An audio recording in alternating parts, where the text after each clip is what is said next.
Hello and welcome. I am Scrapperlock, and this is City of Heroes on the Rebirth server. We are with Impulse Storm, our level 8 Brute, who has 7,000 XP, and now we have a million plus influence, because I traded some down from Tiger Strike, who's our level 50 Stalker.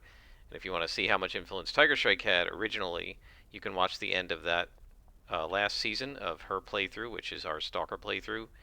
We're now trying to defeat 10, I believe it is, there was 10 outcasts. I actually started recording before this, and something weird was going on where I was like attacking, and no animations were happening between me or them, and like I would be targeting a guy right next to me, and it would say that he was out of range, and I think he was moving, but the client wasn't showing me that he was moving. It was really weird. So these guys are all great cons, so I'm just going to ignore them. They can't do anything to me. And now we'll take the next mission, which is to defeat Frostfire. Okay, we got the Frostfire mission. Let's see how we do with this character. She is only 8th level, but it's not Iron Man, so I can leave the mission to go and get more inspirations if I need it. I actually think I got a pretty good tray. We're going to want to get rid of this green. But I think, because we don't need that, I want to try to get a red. But I don't think we should have too much trouble with it, because we're already at like 5.85% resistance. And if we add these two, that's another 10 each. We'll be at almost, what, 26% in resistance?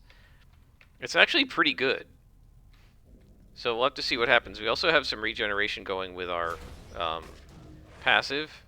Or it doesn't look like this character's got any defensive powers going because there are no toggles, and so you don't see any visual effects. But because it's willpower. And we got our red. This is a nice set of inspirations. Hopefully I'll be able to avoid using them until we get to Frosty.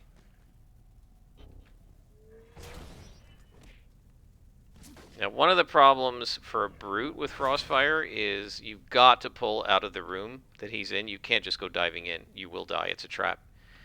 It's a trap, as Admiral Akbar says in Return of the Jedi. It is a trap. It is meant to... It is designed to get you to go in, slide into him, and then you're attacked by him and his lieutenants and minions and stuff. So you don't want to go straight in there. You will get swarmed, and you will probably die, because I think he's an elite boss, right? But as a Brute, if you don't do that, if you just go and pick them off one by one, your Fury Bar doesn't build up as much. Although this isn't too bad. And we definitely want our Fury Bar to build up, because the higher that is when we go after Frostfire, the more damage we're going to do, right? Right, you can see that we're doing 25 damage per hit here with our Fury built up on our #1 power here, Quick Strike. When we hit, which we can't. Look at that, 3 misses in a row, is it? And another miss. What was that, 4 out of 5 misses in a row? Or 4 out of 5 straight misses, whatever you want to call it. So yeah, I mean, one of the disadvantages of picking him off is that our Fury will not build up as much. But, you know, I don't think there's any other realistic way to do it. And I think it was right here where one of our characters bit the dust, wasn't it? We were like trying to run past somebody, and he meleeed us and laid us out. I think it was a Guardian or something, right? Or the Controller, maybe? And tried to go past him and he just laid us out. Shouldn't happen to this character, even against yellow cons at this level, because she's a Brute, because she's got some resistance and some regeneration. I think the only thing that could do us in here, against, say, like 3 yellows or anything like that, would be a Mist Chain. Ugh.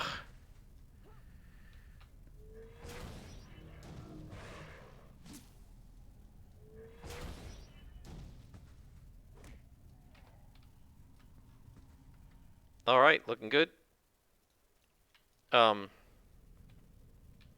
So, I think one of the things I'd like to talk about today, besides, playing the game, I like to, chat about other things. There's, I think it's a Necrode thread on D&D Beyond, that is about intra-party conflict, right? Conflict within the party, in character conflict generally, I think is what they're talking about. Wow. I definitely need knockback resistance on this character. And so the question is, like, under what circumstances should you allow it? When does it work? And there was a really interesting answer that anybody who's listened to my previous seasons of playthroughs would probably recognize why I enjoyed that. Ooh, got a boss here. I don't know if I'm gonna be able to beat this guy without using up inspirations. Um, but in the thread, somebody wrote something like, yeah, we're gonna have to use heal.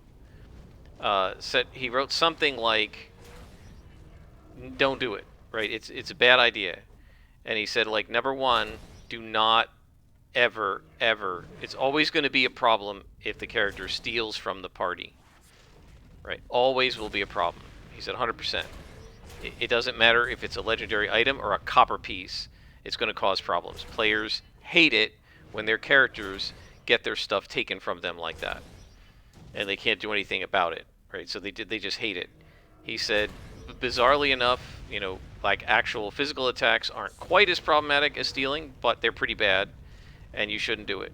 And he basically said, just don't do it.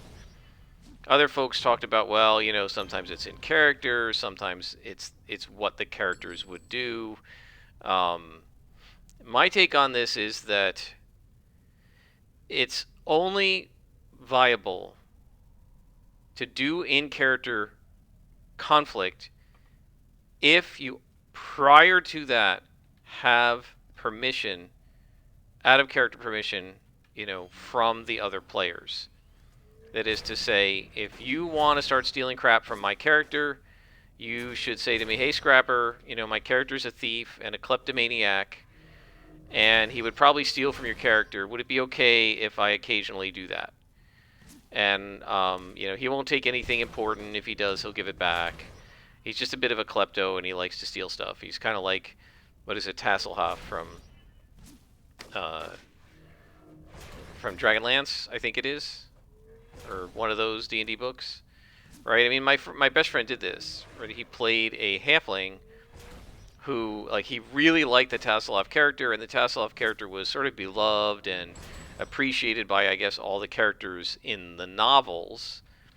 And he thought his character was going to be like adored and beloved, and thought, oh shucks, Seth is just stealing from us. He's a doorknob of a halfling, because I guess Tasselhoff was called affectionately a doorknob of a Kender, which was his halfling-esque race in those books. And yeah, they all just think he's cute, and nobody minds that he's stealing from them, right?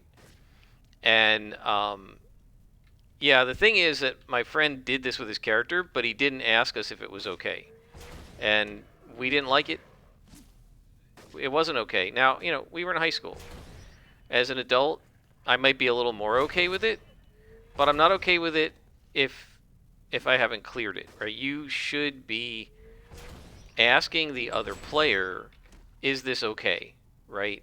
I think so many times people want to stay so in character. They want it to be a surprise to the other players. And it's like, yeah, but the other players might not want to do this, and it's a game, right?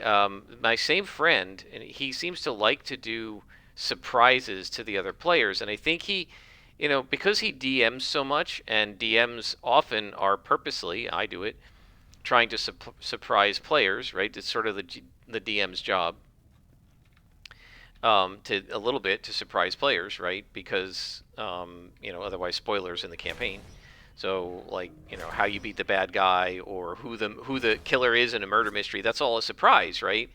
And I think because my friend thinks like a game master a lot, because he's DM'd a lot, he sort of thinks like a GM, and thinks it's going to be fun for the players if he, as a player, surprises them in much the way a GM surprises you, right? So he had this character who's a drow, a half drow. Sorry, it's a half elf, and he worked out with the game master. I want her to be a half drow, and What she does is she's some kind of a magical character, and she casts disguise self over and over on herself. I guess whenever it fades, she recasts it. I'm not sure how he pulled it off, but she casts disguise self on herself to make herself seem like a regular half elf, when in fact she's a half drow half elf, right? And I know that he wanted to surprise the party. The rest of the players didn't know it, and and at some point, I guess, I think he said it has happened. He revealed to them, "Oh, my character's actually drow," right? And it was revealed in character, and oh, it's cool. And maybe they liked it, right? But maybe the other players didn't want to roleplay about that. And you have to realize that it is a game, it is cooperative, and just because you want to roleplay about X doesn't mean everybody wants to roleplay about it. Just because you want to roleplay about pickpocketing my character doesn't mean I feel like roleplaying about getting my character's pocket picked. Just because you want to roleplay about your character being a drow doesn't mean that I want my character to be walking around in a party with a drow, right? And maybe I don't. Maybe I just don't want to get into that, right? Drow, in particular, in recent times, have become such a sort of almost like a loaded race, where some people think that the existence of the Drow is caused by racist people.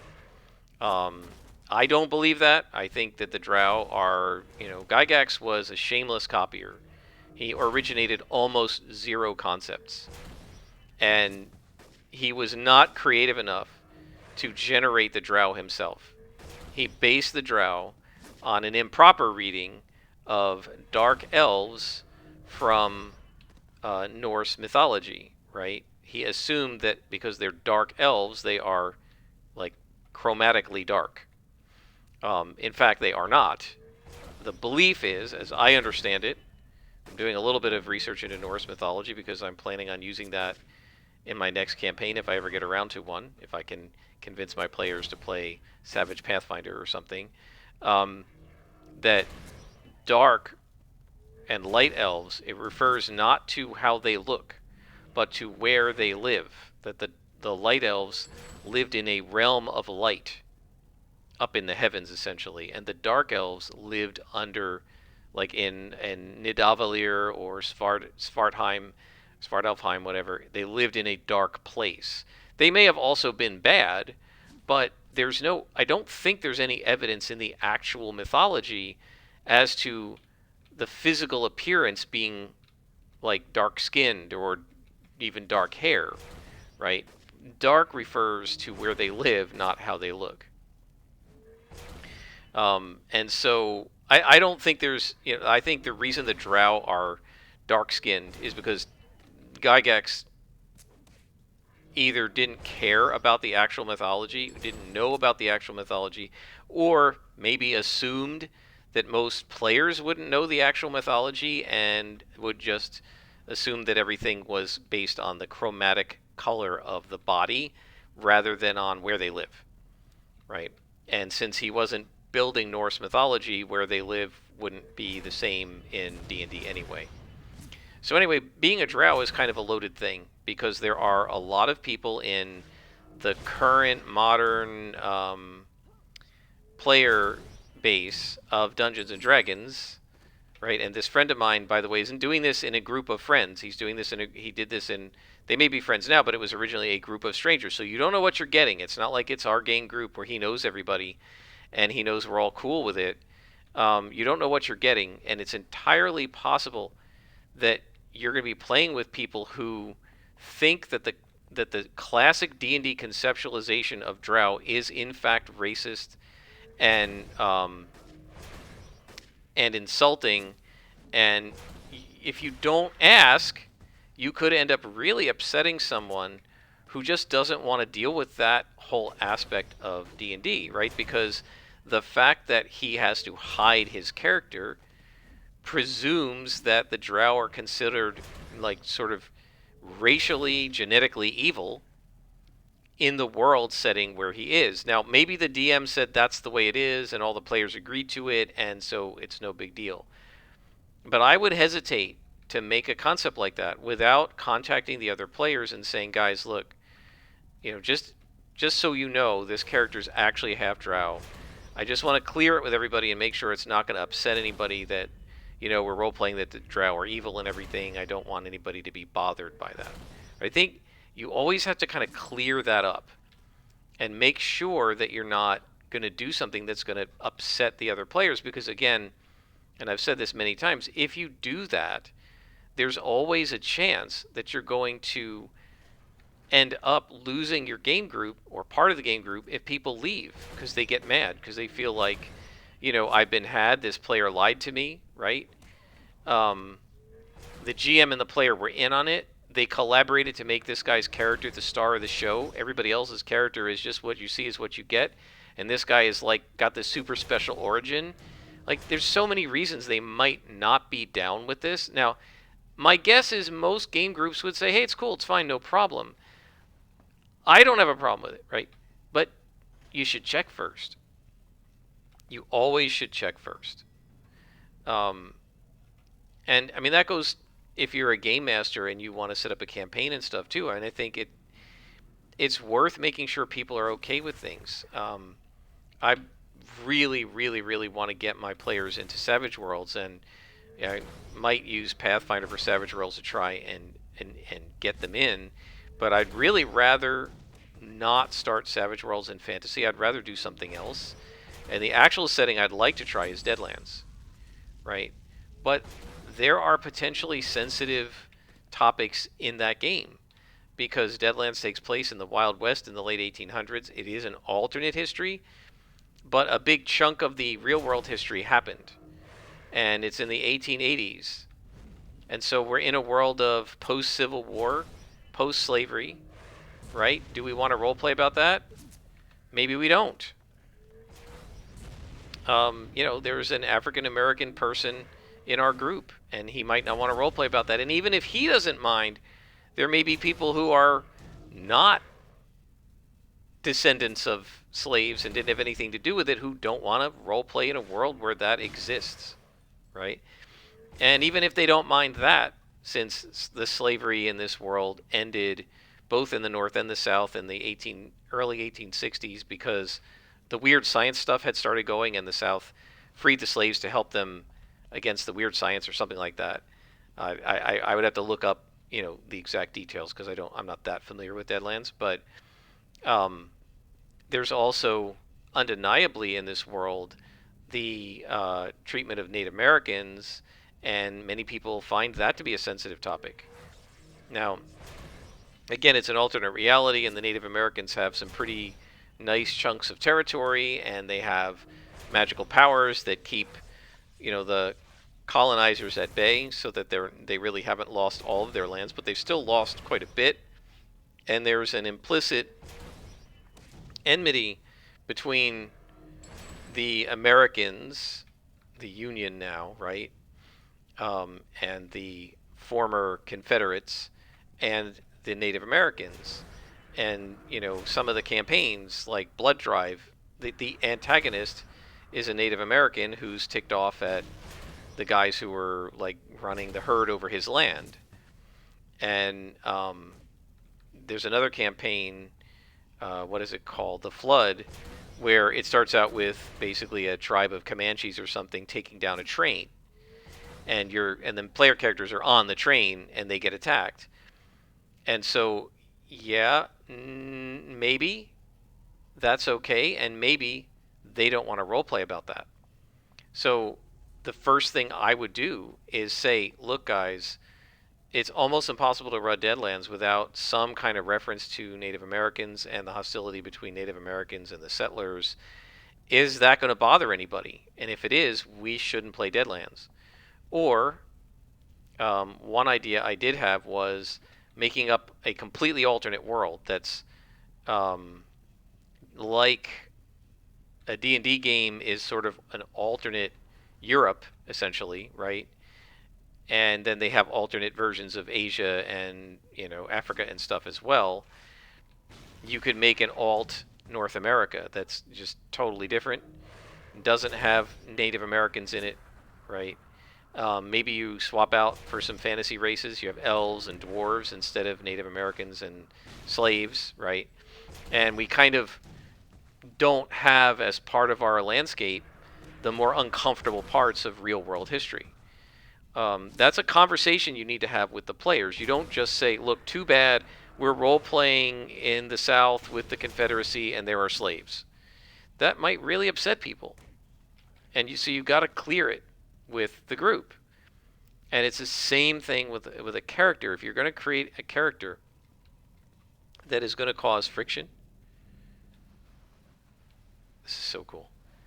Speaking of friction or lack thereof, right? If you're going to create a character that's going to cause friction in the group, or if you're going to create a setting as a GM that's going to potentially cause some friction, you've got to ask if it's okay.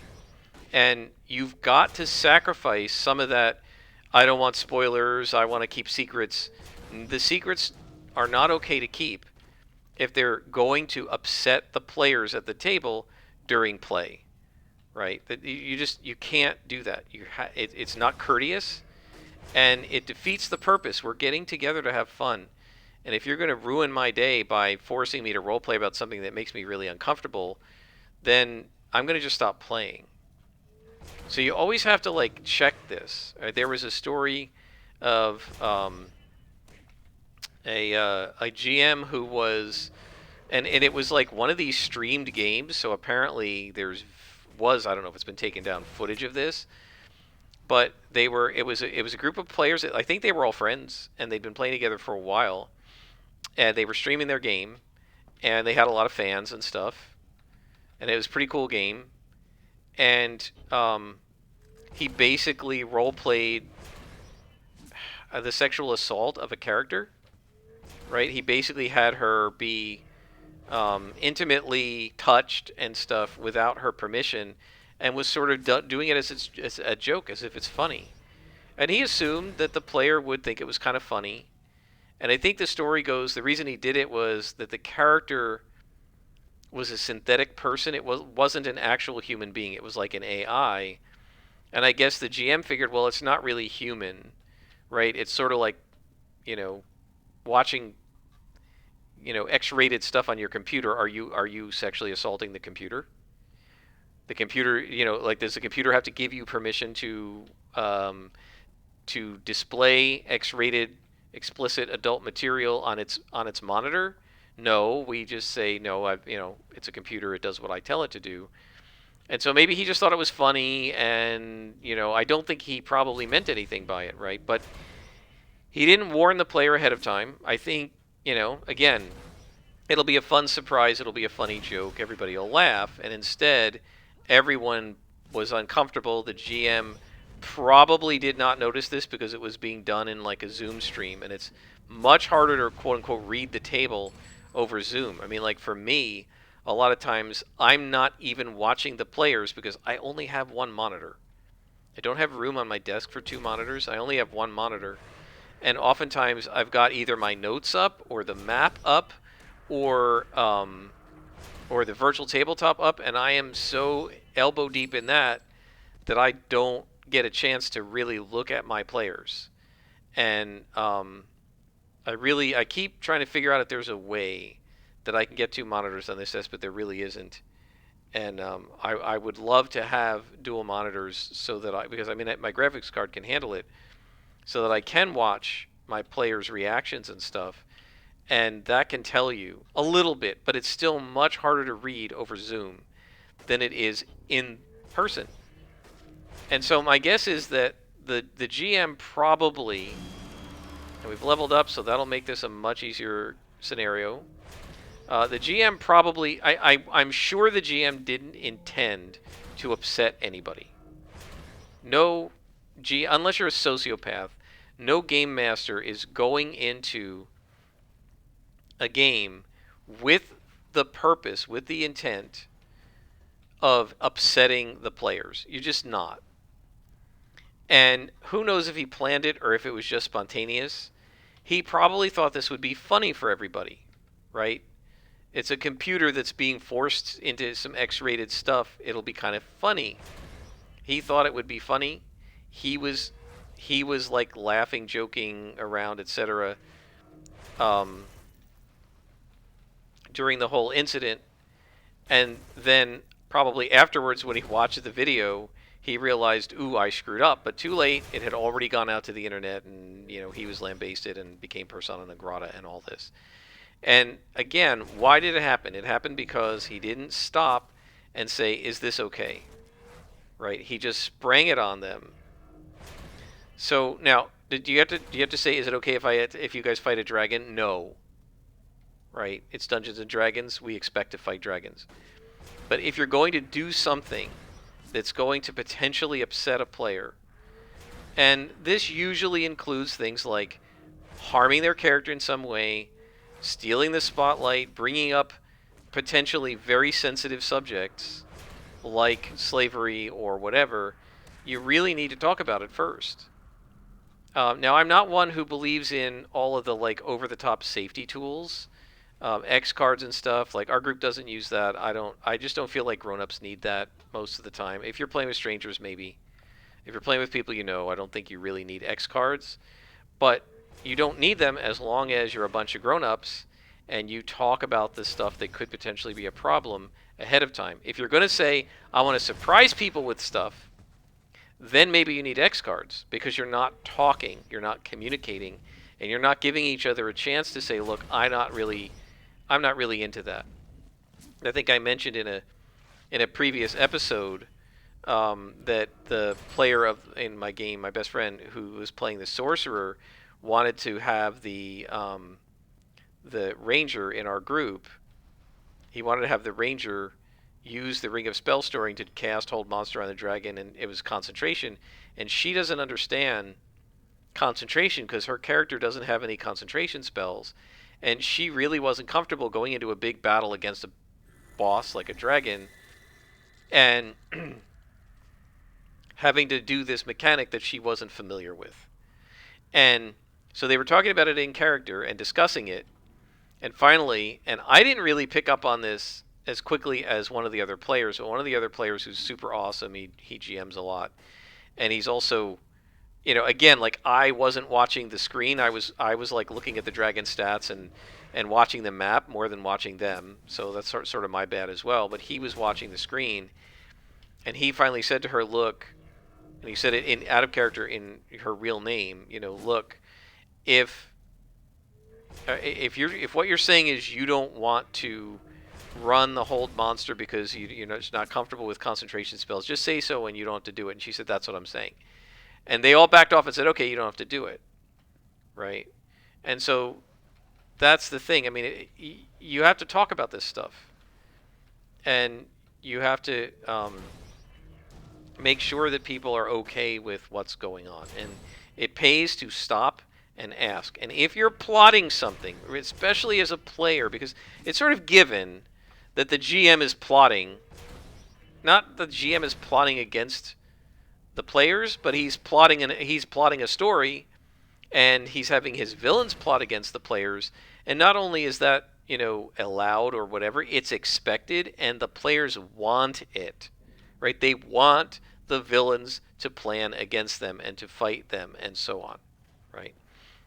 Just like here, I want these guys to fight me, right? That's what I'm here for. I'm here to fight villains. I want the game devs to program the AI. I wish they programmed it to be better than it is. It's accepted. It's a given. It's part of the game. It's why you're here.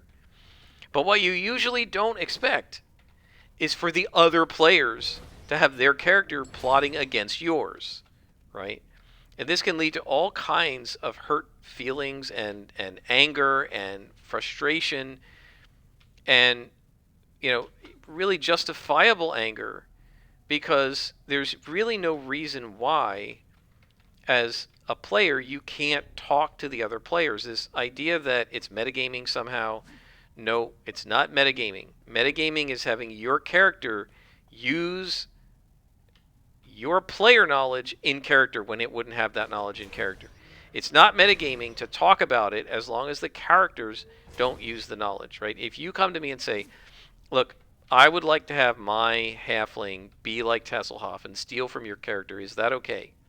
And I say it's okay. It's not metagaming. What would be metagaming is for me to have my character know that his character stole from me when he wouldn't know it. Right? That's metagaming. Right? But just agreeing to role play a certain scene is not metagaming. It's being a grown up and making sure that everybody is on board with the role play. And that's like the most important thing. So, um, so yeah, I would say it's always dangerous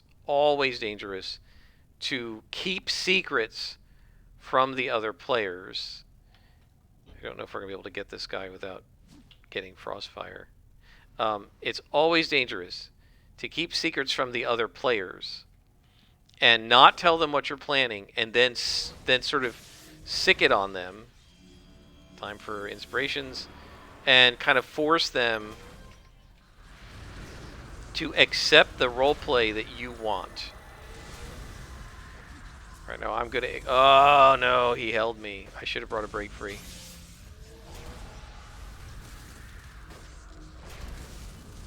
Might not survive this. Yeah, he's slowing me down and holding me. Yep, I needed a break free. Forgot about that. So we are gonna lose this fight. It's all right.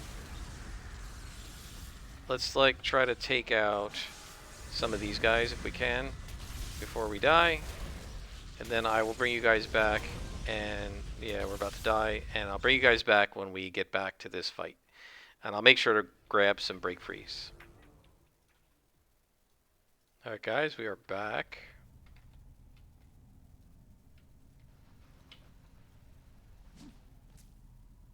And I'm going to try to pick off some guys. Looks like we might be able to. I've got a couple of break frees, and I switched from sturdy to luck.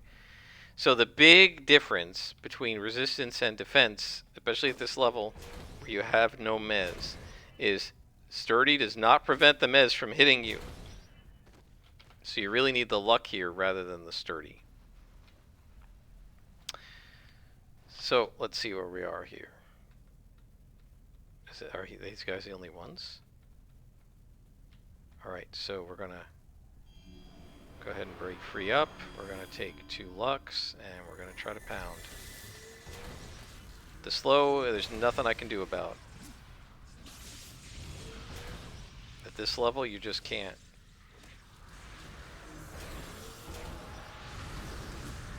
So we're just gonna have to be slow. There's nothing I can do about that. Oh, you know, I'm a dummy. I should have taken the Nemesis Staff.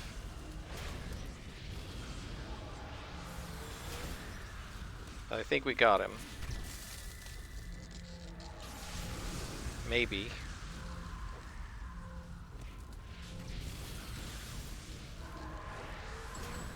Got him. Alright.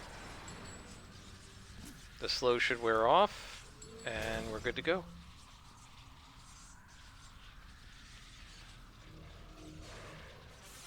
And we completed the story arc. So yeah, I mean, the thing is, you always want to get buy-in from the player, right? From the other player, if you come to me and say, hey, Scrapper, I've got this really cool roleplay idea. And what I want to do is have my character do X to you. And it's gonna maybe work out this way, and I think it'll be really fun. And can you think of some really cool arguments we could have or whatever in character? If you get me to buy into it, I'll probably be like, yeah, sure, this is cool. You can do that, and I'll even get some ideas and say, well, why don't we do this, and we could do it this way. And here are some other possible options of what we could do, and I will probably get into it and maybe even propose having even worse things happen to my character than you were thinking of. Because you've brought me in, I'm going to try to help you make the story work rather than be like, why are you doing this to my character? Right? Who gave you the right to do this to my character? You see? And so I think it's always important to get buy-in When you're the GM, you have a little more flexibility, but still, you really need to make sure that the players are going to be okay with what you're doing before you do it. And again, I'm not talking about putting a monster in. That like it's accepted that the GM is going to put monsters or enemies into the mission or into the adventure. That's not what you need permission to do, right? You need permission to do things like um, force a character to switch classes, right? Your character is no longer going to be able to level up in Paladin. You're going to have to level up in Warlock. Well, did you check with the player first? Because he might not want to level up in Warlock, right? Have a conversation. And yeah, I know on some of these streams, it seems like they do it without permission. First of all, you never know because you don't know what's happening off screen. Where's Julius the Troll? Oh, I can't get to him yet. Okay, so we're going to go to Shauna Stockwell because we got to be level 10 to do Julius, so we may as well start the Superadine ring.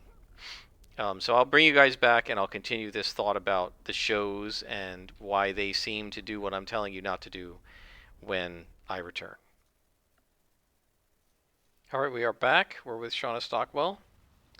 And we're going to go ahead and start the Superadine ring. And I went ahead and go into my email and grabbed the Ghost Slaying Axe and the Nemesis Staff. That will help us because I think at level 10 we're going to try to get our Mez defense.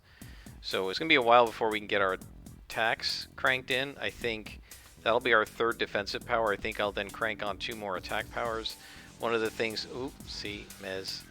One of the things that slows us down at this stage is that you have to take super jump and combat jumping.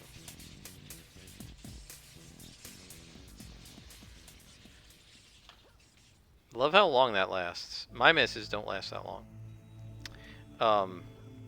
So what I was talking about was the shows, things like Wildcards, which has got the Savage Worlds games, or Critical Role, or probably Acquisitions Incorporated, or Chain of Acheron, or anything, and you see GMs doing this stuff that it doesn't seem like it has the player permission, like when Matt Colville in the very first episode, spoiler alert, of Chain of Acheron, killed off Lars's character, right? And I've mentioned this before, and the people watching that stream thought that Lars looked sullen and he wasn't really responding to things like after his character was killed.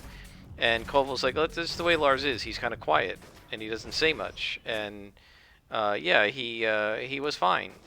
And not only was he fine, but he knew before that they started filming, before that episode aired, before they played, he knew his character was going to die, right? Colville called him into his office, and he was talking to the 2 guys who were playing the leader and the sort of assistant leader of the chain, and when they walked out of the office, they looked at each other, and the assistant leader said to the guy who was playing the leader, your character's going to die, right? And Lars was like, yeah.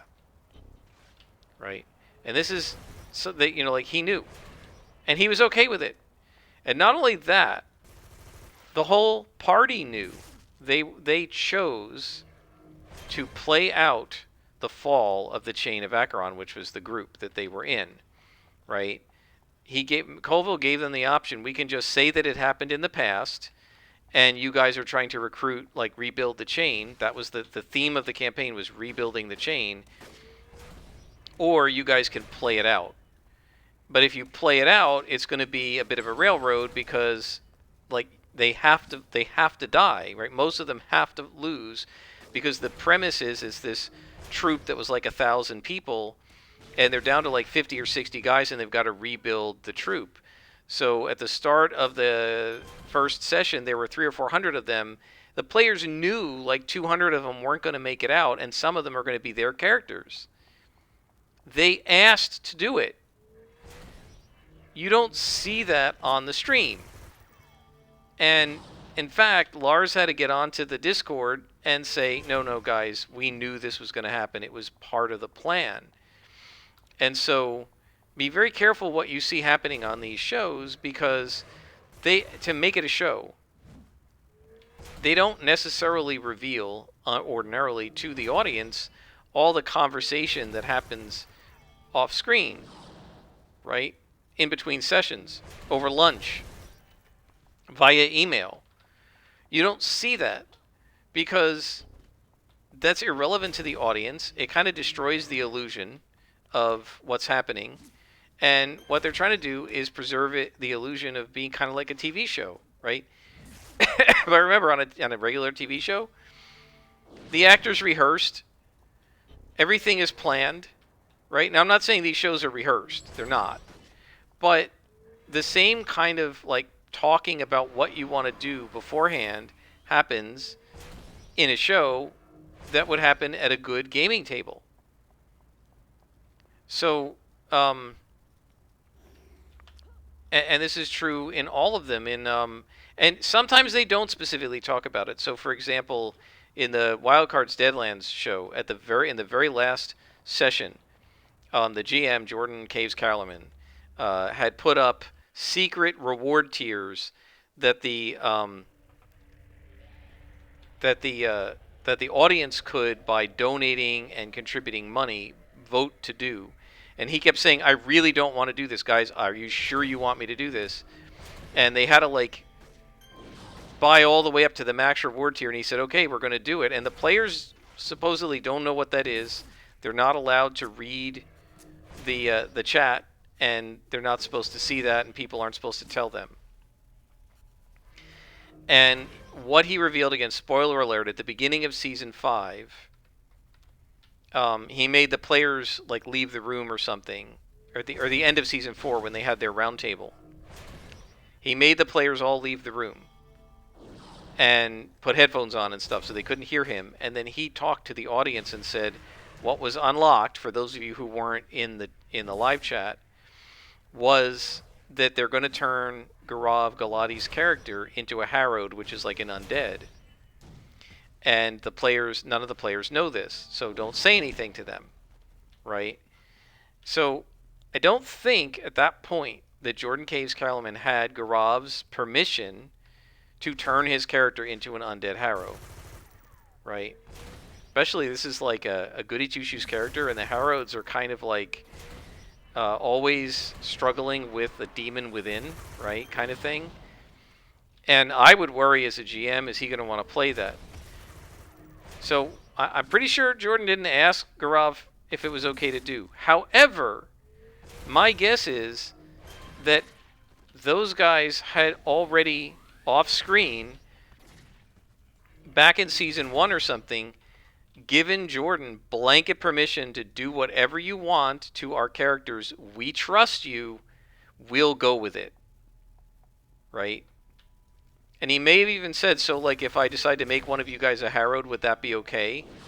And maybe some of them said yes and some of them said no. We know that, for instance, I don't think the GM's wife Megan would really want that.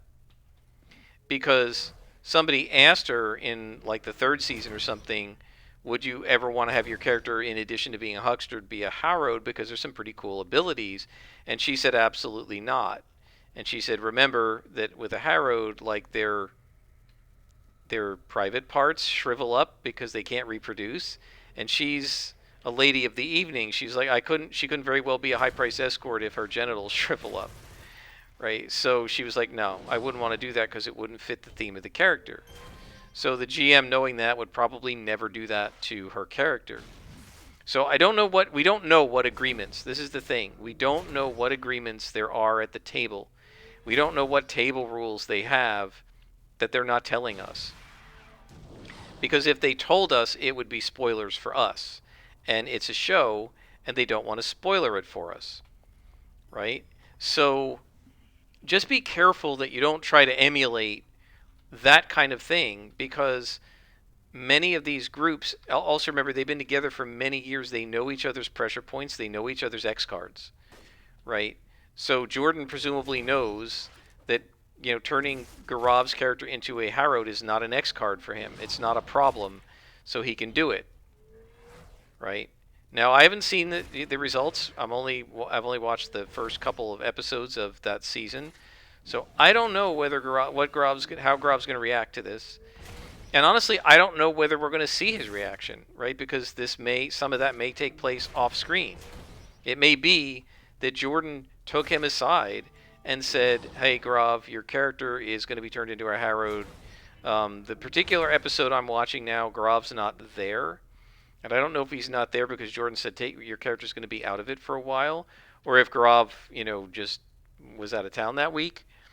They're searching for his character. His character's missing, and the horses have been afraid of his character for this whole season so far, the first 3 episodes.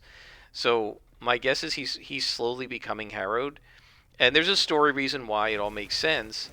But we simply don't know whether Gaurav was taken aside by Jordan and told, "You're going to skip this episode, and when you come back, your character's going to be a harrowed." Hopefully that's okay because that's what the audience voted for, right? And I don't know. We don't know. They don't show you that on these shows, and therefore you've got to be very careful to try to emulate it, right? What it appears at the table is happening is that they're just going with whatever the GM does and with whatever each other does, and nobody stops to ask permission, right? That's what it looks like. But I guarantee you that is not what it is. These are experienced groups of long-term role players who've been playing for a long time, and they know better than to just pull that kind of stuff on each other without checking, right? So they either have a predetermined group, a set of agreements that they all agreed to ahead of time, or they're talking in between sessions and clearing things with each other. And my guess is it's a little of both, right? It's a little, we're talking with each other and clearing each other, clearing this stuff with each other to make sure everybody's okay with it.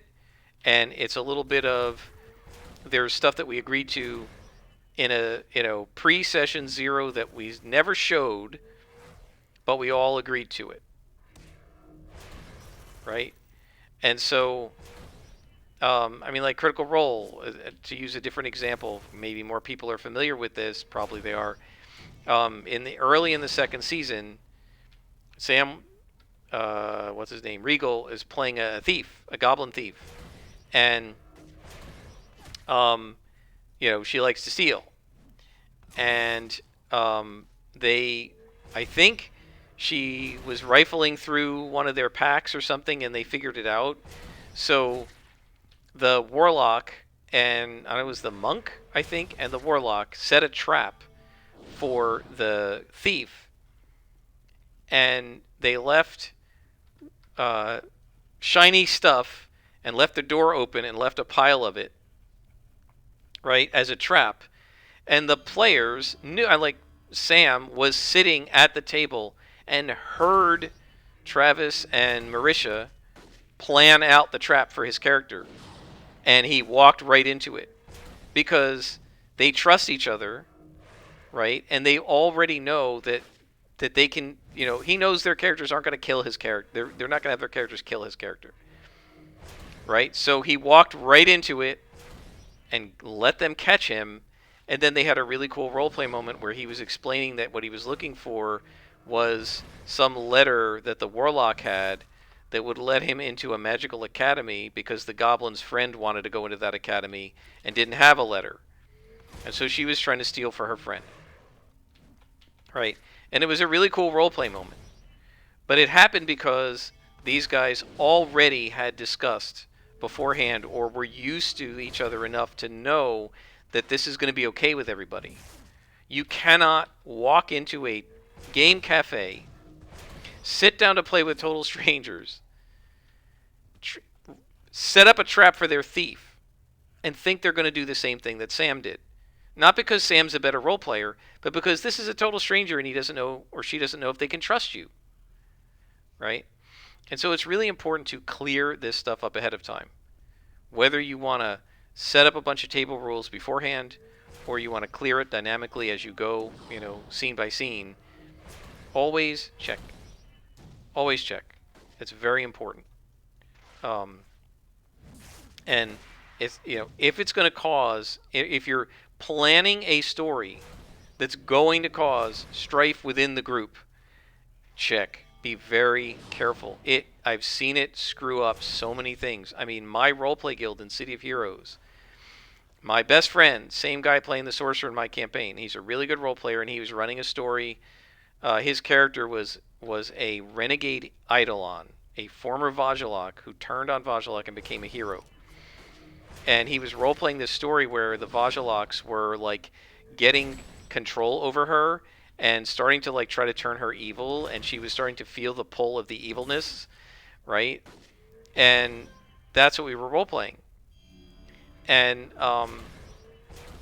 there were, in addition to our guild, there were some people from another roleplay group who had joined us. And I mean, it actually led to some trouble because some of us were like, we're going to go ahead and try to arrest our own member, who is actually the leader of the group because she's turning evil now, right? Or try to trap her so that she she doesn't give in to her evil impulses. And some of the other players are like, but you can't capture her. It's not fair, And so this actually led to some trouble because people didn't clear things ahead of time, right? And my best friend, you knew he could trust me with it, with what was going on. And his wife, who was on the group, and his brother-in-law, who was on the group. But there were also a bunch of other people in the guild who didn't know us. And they thought that that the other guild leaders were like forcing this on him, on his character. And we weren't. It was his idea, right? And he was running the roleplay.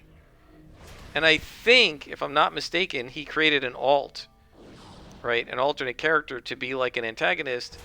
And they didn't realize he was playing his own enemy. They thought one of us was playing it and that we were forcing this roleplay on him.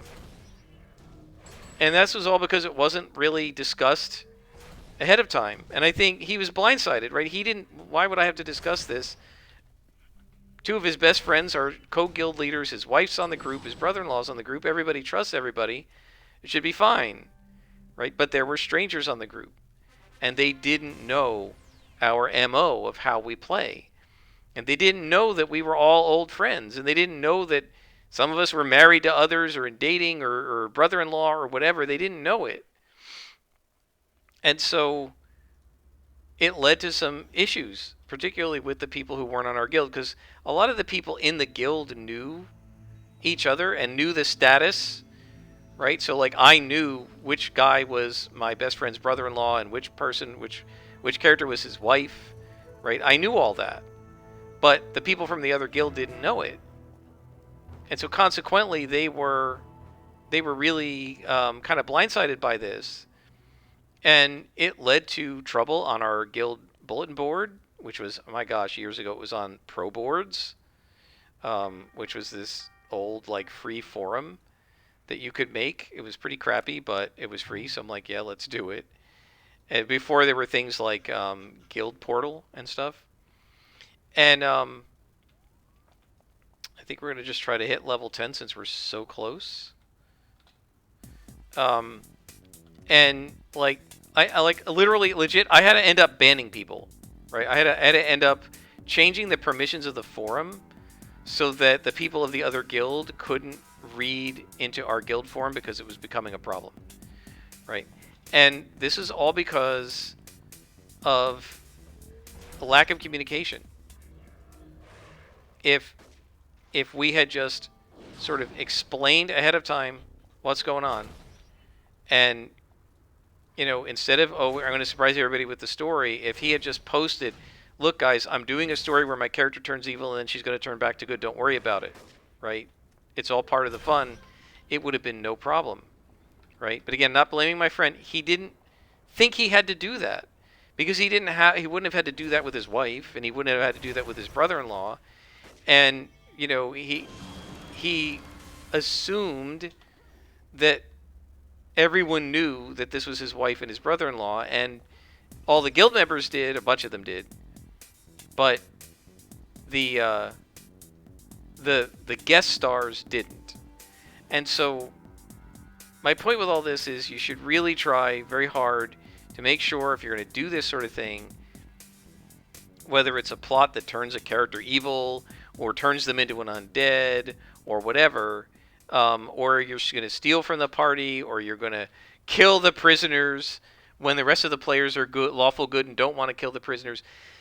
Take a moment to go out of character and say, listen, guys, you may all be lawful good, but my character is neutral evil, and, he's going to slit the throats of these prisoners. Is that okay?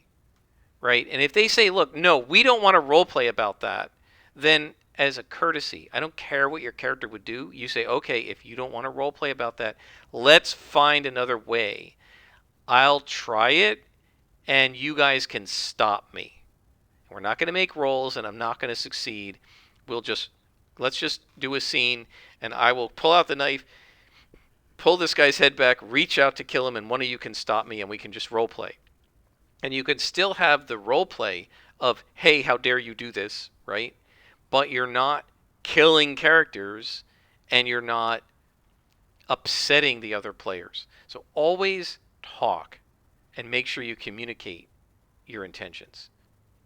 Right? Almost every time, if you communicate and say, hey, I want to slit their throats and do this, the other players will be like, okay, and I can react this way, and I can react that way. Well, will you be okay with us if we then tie your character up? Yes, I'll be okay. But you know what? I want you guys to roll for it, right? Because my guy has really high dex, and he's got high agility, and he might get out of it. So I think we should do, like, opposed rolls. And if you get me, you get me, and if not, I get away. And then you have to talk about, well, okay, but if you get away, are you going to leave the party? How are we going to do this? Plan it out. Take the 10 minutes to plan it out. And then once you have planned out how you're going to do it, then go ahead and make your rolls and do the scene. Right? And everybody will have fun instead of getting upset. All right, so I think we're taking this. This is our Mez defense, Indomitable Will. And this is our first toggle. So now we're going to start to see some endurance drains. We're going to put it on. And we're going to leave it on. Set it and forget it. We now have 5.6 hold protection, right? Which means it has to be a mag 6 hold in order to paralyze us. This will continue to get better over time. I think mag 6 is about what a boss pulls out. So we still have to worry a little bit. I think bosses put out mag 3, right? So if the boss stacks his hold, we will get held, but only probably until level 14 or so. At some point, this will go up to above 6, and then we will be proof against even double-stacked boss holds. Most holds are mag 1, 2, or 3. Elite bosses might have mag 4, and I think archvillains have mag 5 or 6. So we still could potentially be held by elite bosses if they double stack us, because if the first one hasn't expired by the time the second one hits us, then they add. But again, at some point with leveling up, we're going to get above 8 or 9, and then it'll be perfectly proof against it. Right? It's just it goes up little by little, usually as you level. So we're looking pretty good. I mean, obviously we need more attacks, and I think the next 2 powers we're going to get are going to be in our attack powers. By the way, notice we've gained one of our free health slots, and I guess stamina takes longer to do because ordinarily stamina didn't come in until level 20. You couldn't buy it before that when it wasn't inherent. So I think what's going to happen is this comes in at 14, maybe. This comes in at like 16 or 18, and then this comes in at 20, and we'll have 3 and 3, which is pretty cool. So I think we're doing okay with this character. I'm really happy with her. I love brutes, just almost as good as stalkers. They're great. And this character in particular, I'm really enjoying the kinetic, even though we don't have a lot of the kinetic powers in, and I love willpower. So I think we're doing really well, and I hope you guys have enjoyed. Until next time, I am Scrapperlock, and this has been City of Heroes on the Rebirth server.